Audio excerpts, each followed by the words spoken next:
October 31st, 2015. You're looking at the images of the large asteroid that we've been waiting to come past Earth, guys, TD-145. These images came in yesterday, and finally with the radar imaging, they were able to determine the size.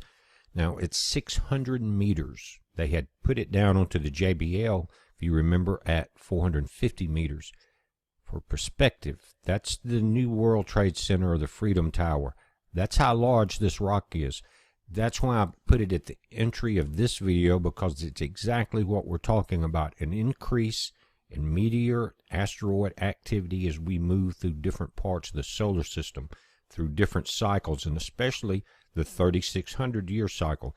Again, NASA named this thing spooky because it's like a skull. But think about the size of that. You saw how that size of asteroid would be compared to that section of New York City. Now, let's go back to the ice cores we talked about yesterday, and it's in that dark ring. They found that every 3,600 years, the Earth had major events. It says at a certain point in our history, the major civilizations of the world collapsed. Simultaneously, it seems, the Akkadian Empire in Mesopotamia, the Old Kingdom of Egypt, the early Bronze Age civilization in Israel, Anatolia and Greece, as well as the Indus Valley civilization in India, the Hillman civilization in Afghanistan, and the Hongshan culture in China.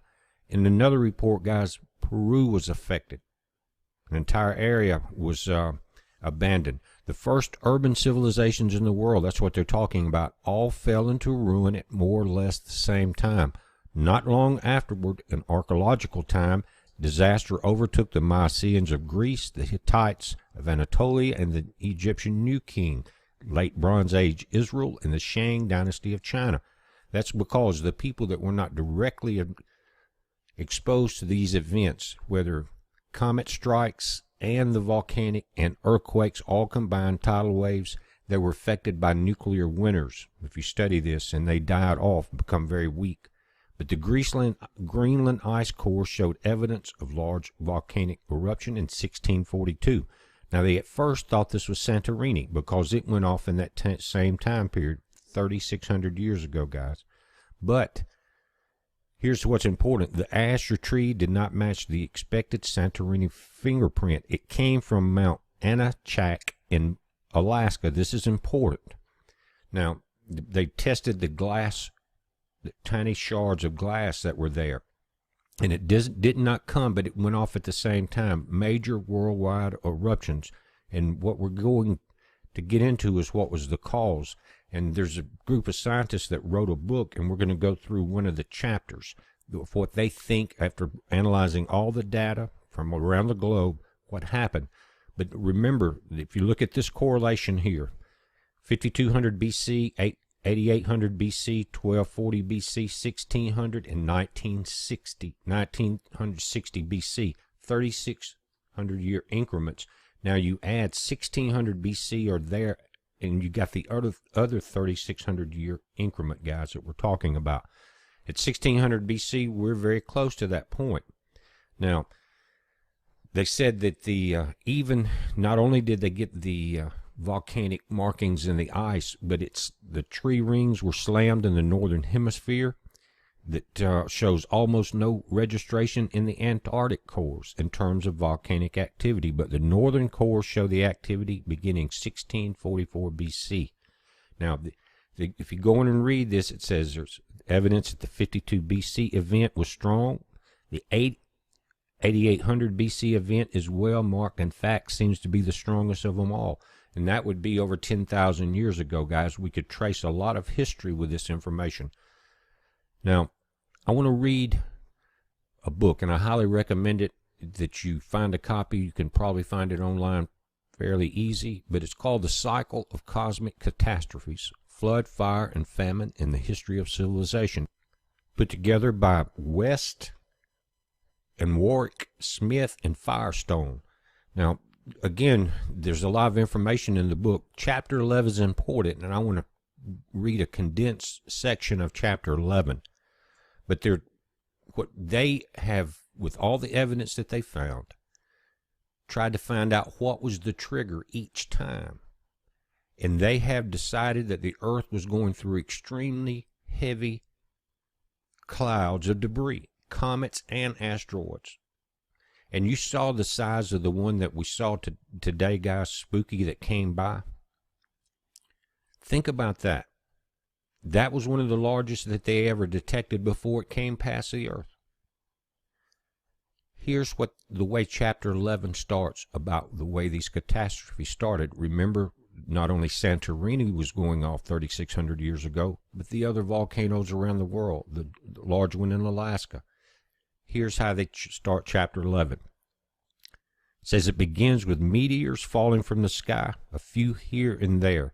Perhaps even a few hit the sun, and we've seen sun-diving comets before, provoking large solar flares. We've seen that. The solar flares provoke colorful auroras even in the daytime sky. Then the day of the comets arrive, from horizon to horizon, growing larger every second. They streaked into the atmosphere, lighting up brighter than the sun. Heated to immense temperatures by its passage through the atmosphere, the lethal swarm explode into thousands of mountain-sized chunks and clouds of steamy, icy dust. The smaller pieces blow up in the atmosphere, creating multiple detonations that turn the sky orange and red. Think about this. It fits exactly in with many of the other things that we've been talking about. And again, we're starting to see these cycles come about. The 61-year cycle of the increase in the torrids, part of the 3,600-year total cycle of the thickest swarm. It says, then the largest comet smashed through the sheet of ice covering part of the northern hemisphere in what is now Hudson Bay. 2 years ago today, guys, I did a video on this. It's about the Carolina Bays. Other comets struck in Lake Michigan, Canada, Siberia, and Europe. Then the ground shook. Waves hit, shaking the earth violently for 10 minutes in great rolling waves and shudders. Fissures opened. Trees shook and fell. Rivers and streams disappeared into the cracked earth. What else happens when you crack the earth? Volcanic vents are created and steam and pressures released from these giant magma pits. Within seconds of the impact, the blast of superheated air expanded outward at more than 1,000 miles an hour, racing across the landscape, tearing trees from the ground, tossing them into the air, ripping rocks from mountainsides, and flash scorching plants, animals, the earth, as well as any humans in its way. The only living things to survive would have been those who had sought shelter underground or underwater. And guys, this again was when the Carolina Bays were formed. 500,000 crater imprints in the southeastern and the eastern shore of the United States. 500,000 craters they found from the impact and then the secondary impacts. But it says they blocked out the sun, engulfing the earth in darkness, creating a mushroom cloud like a nuclear bomb. The dust and debris was too heavy. That was too heavy began crashing back to earth. Still super hot from the blast, it gave off a powerful lava-like glow and temperature. The pieces landed on the continental ice sheet, instantly melting untold gallons of water that coursed off the ice sheet in all directions, causing flooding. The raging updraft through the hollow bubbles created an equally powerful downdraft of frigid high-altitude air. Guys, this explains the sudden freezing of the woolly mammoths. Remember, they were found frozen, completely healthy, with flowers still in their mouth. It said this downdraft of frigid high-altitude air traveling at hundreds of miles per hour with temperatures exceeding 150 degrees Fahrenheit below zero. It says this downward stream of air hit the ground and radiated out from the many blast sites in all directions, flash freezing within seconds everything it touched. The howling, frigid blast turned trees and plants into brittle ice statues and instantly froze the mammoths, again with the flowers still in their mouth. The rapid temperature fluctuations meant the end of millions of plants and animals, but the destruction was only beginning. The impacts and shock waves triggered enormous earthquakes along existing fault lines from the Carolinas to California, while shaking awake dormant volcanoes from Iceland across the Pacific. The northern ring of fire, erupting with furious activity, they spewed hot lava across the landscape and poisoned chemicals into the air, adding to the already heavy cloud cover. The impacts, the blast waves, and the eruptions started thousands of ground fires wherever there was fuel to feed them, some of which continued to burn for days. Fast-moving, wind-driven wildfires formed spiraling tongues of raging flames that twisted for thousands of feet into the air, and the inferno raced through the forest faster than birds and animals could flee. The noxious chemicals in the atmosphere fell back to earth as poison rain, in some places completely depleting oxygen. The impact in the Hudson Bay sent up to 200,000 cubic miles of the glacier, throwing off the icy debris that followed the pieces of the comet out across the continent. A rain of incandescent debris and chunks of steaming ice showered down across most of North America, Europe, and Asia. Within minutes, the massive low-flying clumps crashed into the Carolinas and the eastern seaboard, exploding into fireballs and gouging out the Carolina bays. Over 500,000 of them. Other lumps exploded across the plains from Nebraska and Kansas to Arizona. Now, guys, in part 3 of this, I've got the story of the Native American Indians that went through the 12,600-year-old event. And they tell of these same events. I'm not quite through with this, guys. I'll have part 3 up before you know it. Very interesting. We're moving into these times. And remember what I said last night. What happened right before the first angel blew the horn?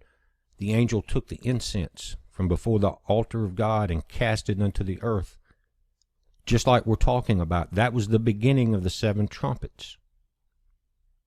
Now, I think this will happen as our planet, as we watch Syria and the conflict between China, Iran, the U.S., and Russia build there. If war breaks out and it pulls into an Armageddon situation, I think that's when that angel is going to cast this down, and they're going to find out who is in control.